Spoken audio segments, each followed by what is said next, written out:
안녕하십니까? 역사의 갈림길에 선한 국가의 기록을 통해 우리가 나아가야 할 길을 함께 고민해보는 시간입니다. 오늘의 이야기에 귀 기울여 주시기 전에 잠시 마음을 나누는 시간을 갖고자 합니다. 만약 이 이야기가 여러분의 마음에 깊은 울림을 준다면 공유하기를 통해 잠든 영혼을 깨우는 작은 불씨가 되어 주십시오. 여러분의 그 작은 행동이 모여 세상을 밝히는 등불이 될 수 있습니다. 이 시간을 함께하는 모든 분들과 여러분의 가정에 하나님의 크신 축복이 함께하기를 진심으로 기원합니다. 어느 날 아침, 대한민국은 충격적인 한 장면을 목격했습니다. 방송통신위원장의 중책을 맡았던 이진숙 위원장이 자신의 아파트 주차장에서 갑자기 체포되는 모습이었습니다. 수갑을 찬 채 연행되는 그녀의 모습은 수많은 국민들에게 깊은 충격과 함께 커다란 물음표를 던졌습니다. 과연 무엇이 이토록 긴급한 체포를 이끌었을까요? 법과 원칙이 살아있는 나라에서 벌어진 일이라고 믿기 어려운 광경이었습니다. 하지만 일부에서는 이 갑작스러운 체포가 더 거대한 무언가를 감추기 위한 연막은 아니었을까 하는 의문을 제기합니다. 바로 김현지라는 이름 뒤에 가려진 논란입니다. 당시 대통령실 총무비서관이었던 김현지 씨는 국정감사 출석 요구에 응하지 않았고 이는 국민의 대표기관인 국회를 무시하는 처사라는 비판을 받았습니다. 논란이 커지자 그녀는 관행적으로 국회 출석 의무가 없는 제1부속실장으로 자리를 옮겼습니다. 제1부속실장은 대통령에 가장 가까운 곳, 심지어 침실까지 관장하는 중요한 자리입니다. 과거 남성 대통령 시절에는 언제나 남성 부속실장이 임명되었던 전례를 깨고 베일에 쌓인 여성이 그 자리에 오른 것입니다. 그녀의 학력, 경력, 재산 등 공직자로서 마땅히 공개되어야 할 정보조차 제대로 알려지지 않은 상황. 사람들은 그녀를 보이지 않는 실세, 최고 존엄이라 부르기 시작했습니다. 이진숙 위원장의 체포는 바로 이 김현지 게이트로 쏠린 국민의 시선을 다른 곳으로 돌리기 위한 고도의 정치적 계산이 아니었냐는 목소리가 커지고 있는 이유입니다. 이러한 정치적 공방의 배경에는 국가의 근간을 뒤흔든 또 다른 사건이 있었습니다. 바로 국가정보자원관리원의 전산망 화재 사건입니다. 22시간이 넘게 타오른 불길은 단순히 서버 몇 대를 태운 것이 아니었습니다. 대한민국 전자정부 시스템의 심장을 멈추게 했고 100만 공무원 중 75만 명의 인사정보가 담긴 데이터베이스를 포함한 수많은 국가기밀 자료들이 한 줌의 재로 변해버렸습니다.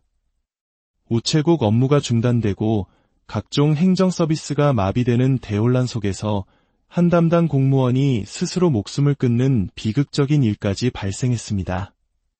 더욱 심각한 문제는 이 전산망 마비 사태와 맞물려 중국인 무비자 입국이 시작되었다는 점입니다.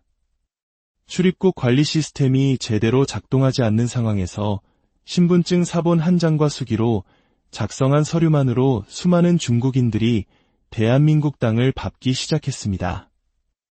실제로 입국한 단체 관광객 중 일부가 행적을 감추는 일이 발생하기도 했습니다.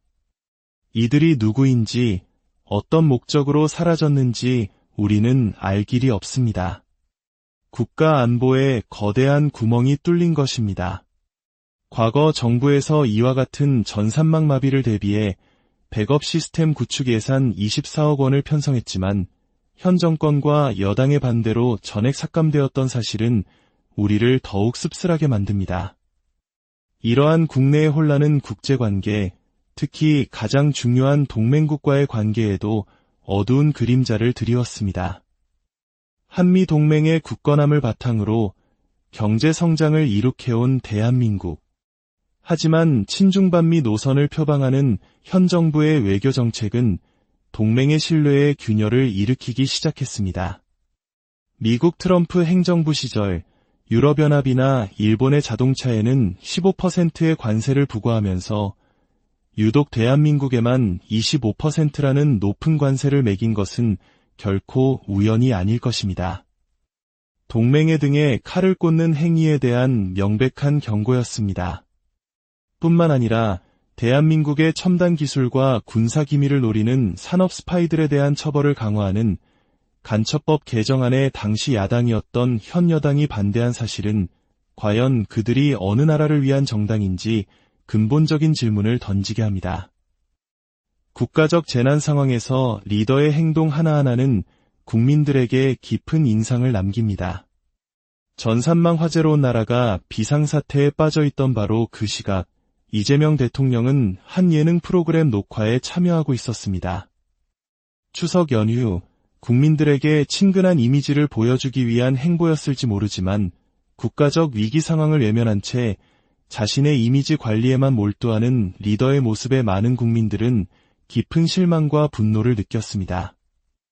문제가 제기되자 대통령실은 녹화 시점이 다르다며 허위사실 유포로 법적 대응을 검토하겠다고 밝혔습니다. 하지만 정작 언제, 몇 시에 녹화했는지 명확한 사실을 공개하지는 않고 있습니다. 진실은 때로 아주 간단한 질문에 대한 답 속에 있습니다. 오늘 우리가 함께 살펴본 사건들은 단편적인 뉴스 보도를 넘어 서로 어떻게 얽히고 설켜 있는지를 보여줍니다. 하나의 체포, 하나의 스캔들, 하나의 화재 사건이 아니라 대한민국의 민주주의와 안보, 그리고 미래가 걸린 거대한 체제 전쟁의 일부일지도 모릅니다. 무엇이 진실이고 무엇이 거짓인지 분별하기 어려운 혼돈의 시대. 진실을 말하는 이들이 오히려 음모론자로 몰리고 불의에 저항하는 이들이 억압받는 현실. 우리에게는 깨어있는 시민의 눈이 필요합니다. 언론이 보여주는 것 너머의 실체를 꿰뚫어보고 거짓 선동에 흔들리지 않는 굳건한 양심이 필요합니다. 비상계엄은 내란이 될 수 없다는 단순한 법적 상식조차 왜곡되는 이 현실 앞에서 우리는 침묵해서는 안 됩니다. 침묵은 불의의 공범이 되는 길이기 때문입니다. 진실의 빛이 여러분의 길을 밝히고 이 나라 대한민국의 참된 평화가 깃들기를 기도합니다. 끝까지 경청해 주셔서 감사합니다.